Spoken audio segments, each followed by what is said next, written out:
custom controlled, thankfully, because Tyler's traveling on his Australian passport, and you need to get it stamped to say that you're entering the Schengen zone. So in Europe, you've got, like, in the Schengen zone, the area that is agreed upon, no like border control when you're going through. You've got 90 days out of 6 months. This is our proper roundabout. We're entering the roundabout for the first time on the right-hand side. So you've driven in the States. Yeah, I've driven in the States, yeah. And I've driven in the States and in Italy, but never with like a British car. So this was fun. So we are going to the Palace of Versailles this morning, or this afternoon now, on our way into Paris, where we'll spend a couple of nights.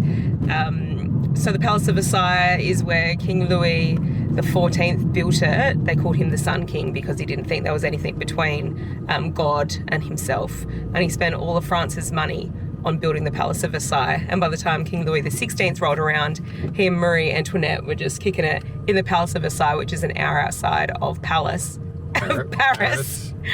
Instead of, dealing with the disenfranchised peasants.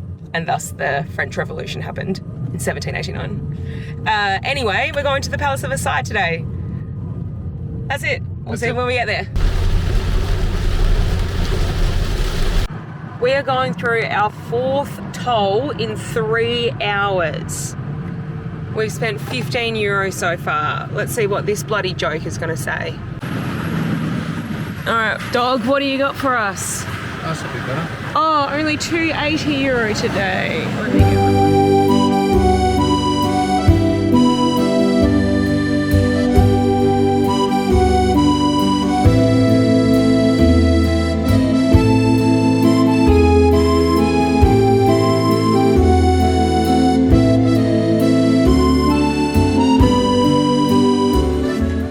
Just commenting on the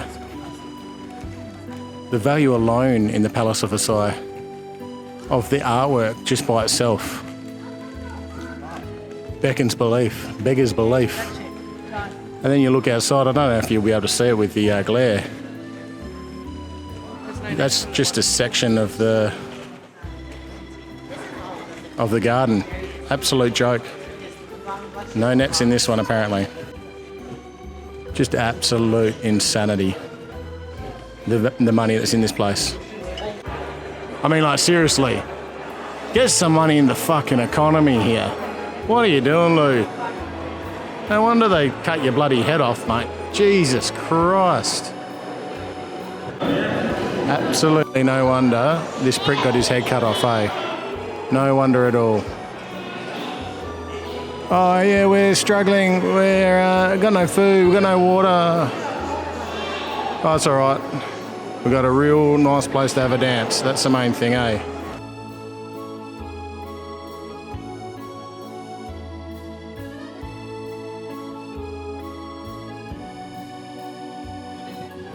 Now Danielle has found herself home. We are here in the chambers of Madame Adelaide, because everyone knows that's Danielle's nickname when she's cruising around Hindley Street. She is the Madame Adelaide.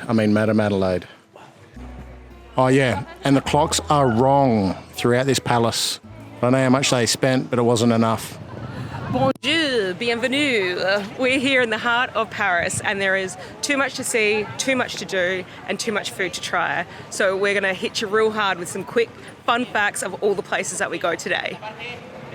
What do you know about Hotel de Ville? Nothing. You stitched me up for that one. You absolutely. What do you know, prick? I know that it was a refuge in World War II. I know that there's a cafe in Adelaide called Cafe de Ville Ease that has the best pie in town. Propaganda. Our day begins at the Notre Dame Cathedral here at the Ile de la Cite. So most people don't know that there's 2 little islands that sit in the middle of the Seine River. The Notre Dame Cathedral took 182 years to build. It's a Gothic structure, which means that the big spires that are now burnt away mean that they were trying to get as close to God as possible. There's gargoyles all along the side to ward off evil demons, and it's one of the most impressive structures in all of the city. So beautiful, in fact, that when the Nazis came through during World War II and Hitler seized control over the city, they were going to burn it down, but they said that the big stained glass windows were too beautiful, and they actually took the big rose glass windows, the round ones around and on the side, and buried them in sand so that they wouldn't get destroyed. There was a fire that started in 2019 that burnt half of the cathedral, and a lot of it collapsed, and people were really quick around the world to donate money, which caused a bit of outrage because there's other crises going on. But they're rebuilding it nonetheless. So here we are, 3 years later, and it's still working away. Who the hell is this guy? So this guy here is Charlemagne, otherwise known as the King of Europe. But what this bloke's best known for is his big hoof.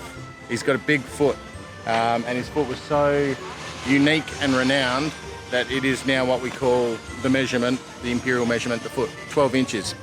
Big foot, you know what they say about big feet. Don't be smutty.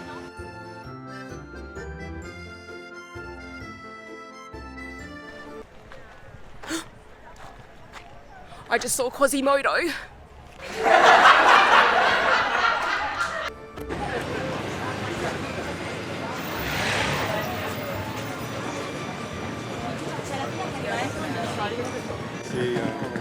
Shakespeare and Co. book store. Famous. It was the first place to publish Ulysses by James Joyce when no one else would, and all the famous, not all of them, lots of famous authors used to hang out here, like Ernest Hemingway and F. Scott Fitzgerald, and then later during the Beats era, Allen Ginsberg and Jack Kerouac. Good place to get a book, good place to be fancy.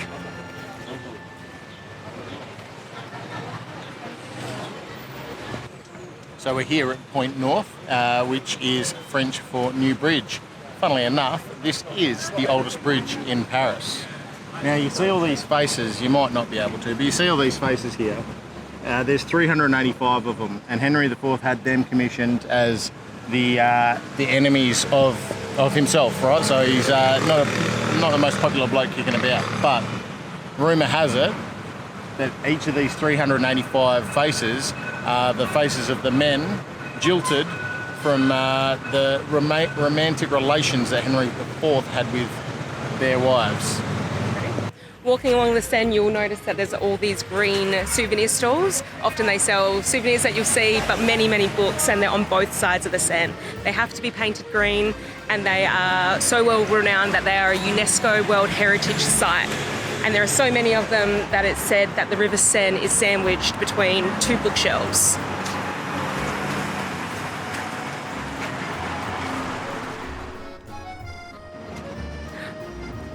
We're just about to cross the Pont d'Arts, which is the Love Locks Bridge, most commonly known as that, because Carrie and Mr. Big from Sex and the City came here at the end of their 6 seasons to finally get together, spoiler alert, and then in the new Get Up, she comes back here and spreads his ashes, also spoiler alert. But people write their names on locks and then padlocks, lock it over the bridge, and then they throw the key in the River Seine to signal their eternal love. But the bridge gets weighed down every year so much by so many locks getting put on. It's someone's job to come around every few weeks and cut all of the locks off. So if you're foolish enough to write your name and padlock it on there, relationship doomed to fail. That's all I'm saying. So they've sealed up the glass. They've glassed over this area so that you can't put padlocks on there, so everyone's just finding a place to put them. So they're on all the lampposts all the way down. Bonjour, we're at the Place Garnier, or the Opera House. It was built in the mid 1800s, it seats 2,200 people, and during the construction they found a secret lake underneath the Opera House which gave the inspiration for the Phantom of the Opera.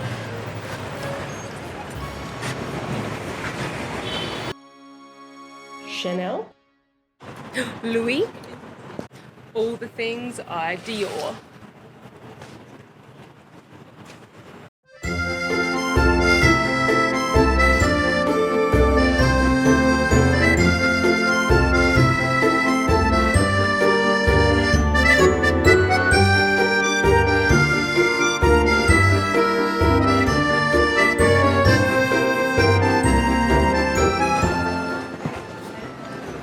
Macaron. Overly sweet, overly priced. Still bloody delicious though. Over here we've got Maxim's restaurant, which is the most expensive restaurant here in Paris and in the world. And they say that if you need to ask the price, it's too expensive for you. They don't even have the prices on the menu. I was like, maybe I'll forego the $400 or $500 for a meal. Talking thousands of dollars per meal. And that's right next to the Hotel Crillon. There is a secret tunnel that links guests from the Hotel Crillon into Maxim's, because people who stay in the hotel are some of the most ritzy and important in the world. George Washington stayed there when he was confirming that America was a free, independent country. Richard Nixon has stayed there, and Lance Armstrong has stayed there a lot of times, because the winner of the Tour de France gets to stay in the ultimate suite for free as a part of their winnings. And there is a rumor that when Lance Armstrong got busted for drug use and had to give up his titles of the Tour de France, that the Hotel Crillon sent him a bill for his 9 stays, for his 9 wins. I'm not sure how much truth there is, but he probably deserves it. We're here in the Plaque de Concorde, which means the place of peace. There are 3 interesting things to note. 1, this is the fountain where Anne Hathaway throws her BlackBerry in the fountain in the closing sequence of The Devil Wears Prada, when she's had enough of Meryl Streep. What's the point of this thing? So this is a Cleopatra's Needle, one of 3 in the world, New York, London, and here in Paris. Now, this obelisk was gifted to France by Cleopatra from Egypt. And like every good gift received, there is a gift returned. So the French offered up a gift to give to the Egyptians. And the Egyptians said, no mate, we don't want it. And guess where it ended up? They ended up in New York. And that is known as the Statue of Liberty. Just ignore that cheeky prick in the background. We'll get to him later. But here in the Plaque de Concorde, this is where all of the beheadings happened. So the guillotine was invented in France during the French Revolution, and this is where Marie Antoinette's head was cut off, Louis XVI's head was cut off, Robespierre's head was cut off, and 1,300 other people. There's a couple of horses that will walk past as we go down the Champs-Élysées, and they're rearing up, and it said that there was so much blood spilt in this area that horses wouldn't come through here for fear of getting all blood on their hooves. Oh, I nearly forgot. When Marie Antoinette went up to have her head cut off, they hated her so passionately that when she went up, they made her lay on her back, facing up, looking at the blade, which they had made blunt so that it wasn't going to be one foul swoop. It was going to have to be done repeatedly. And her last words were something about getting up to the guillotine, and she was like, "Oh, pardon my step," because she tripped, and those were her last words. We're walking down the Champs-Élysées, which is a 2-kilometre street in Paris, leading from the Plaque de Concorde, where we just left, up to the Arc de Triomphe. It's the most famous street in Paris. At the moment, they're setting up for the end of the Tour de France. This is where the tour starts and finishes. There's all marquees up here and seating down there because the tournament will end down this street. Other significant things that go on down the Champs-Élysées is that on Bastille Day, they come out to celebrate the French Revolution and France turning into a republic. And also a bit of a dark history during the Second World War, when Hitler and the Nazis came through and they took hold of Paris. Hitler had flags all along the 2-kilometre stretch of the Champs-Élysées, the Nazi flag, and he marched all of his troops down this street and made all the inhabitants of Paris come out and applaud them. But then in a nice turn, when the city was liberated and Charles de Gaulle returned with his troops, they changed all of the Nazi flag to the French flag, and he marched all the victorious French and British and all the helping troops down the Champs-Élysées to the Arc de Triomphe as a significant marker that the end of the occupation has occurred.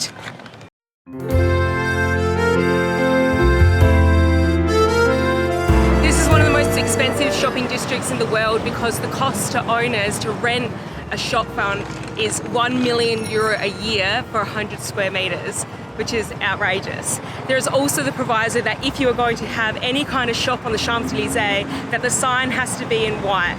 So you can see Lacoste is normally green, is now white, the Disney store, red, now white, and there are 2 McDonald's on the Champs-Élysées, and they're the only Maccas in the world that don't have the golden arches. They have the white arches. Okay, so we're here at the Arc de Triomphe, right? So this is Napoleon's Napoleon commissioned this back in 1806. The dude got ousted though, so he never actually got to see it complete. At the base of the Arc de Triomphe, there is the eternal flame, and there's also the unknown soldier buried there. But what it's trying to symbolise is all the victories Napoleon had over his journey as great emperor of France. And what we're standing in the middle of right now as well is the Plaque du Charles de Gaulle, and it is a 12 lane intersecting roundabout where there is an accident, and we're likely the cause of one right now, every 8 minutes, which is ridiculous. If you get your insurance, the insurance says if you get into an accident on this roundabout, it's a 50-50 call, regardless of who's at fault. And what did one cheeky little Australian try to do on the Eternal Flame? On the Eternal Flame, one cheeky little Australian tried to cook an egg. Was unsuccessful. Unsuccessful.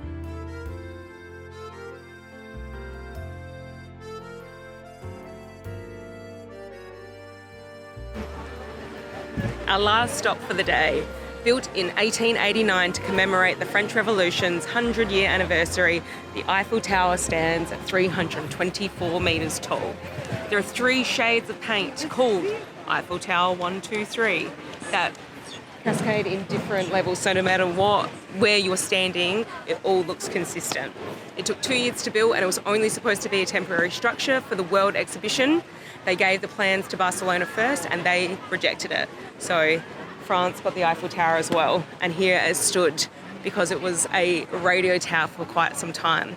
People weren't too happy when it was going to be a permanent structure. In fact, Jules Verne, the famous author of Around the World in 80 Days, used to dine here many times a week because it's the only place in the city that you didn't have to look at the Eiffel Tower. So the restaurant on the 3rd floor is named after him, the Jules Verne restaurant. Lots of people have proposed marriage here, like Tom Cruise and Rod Stewart. Lots of people have tried to bungee jump off of here. One New Zealander, not an Australian, but a New Zealander this time, bungee jumped off of the top and got arrested by the French police down the bottom. And it said that if you drop a coin from the top, you will murder someone if it hits them down below. I don't know if there's fact or whether that's fiction. Straight through the noggin. Straight through the noggin. That's pretty bleak. And I think that's about it. Très magnifique.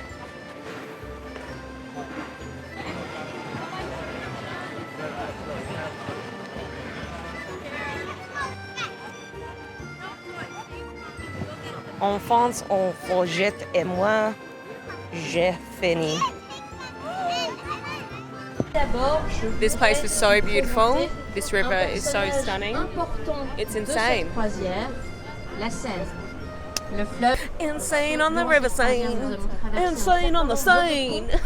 Et nous verrons notamment les 2 îles qui se situent au centre de Paris, l'île de la Cité et l'île.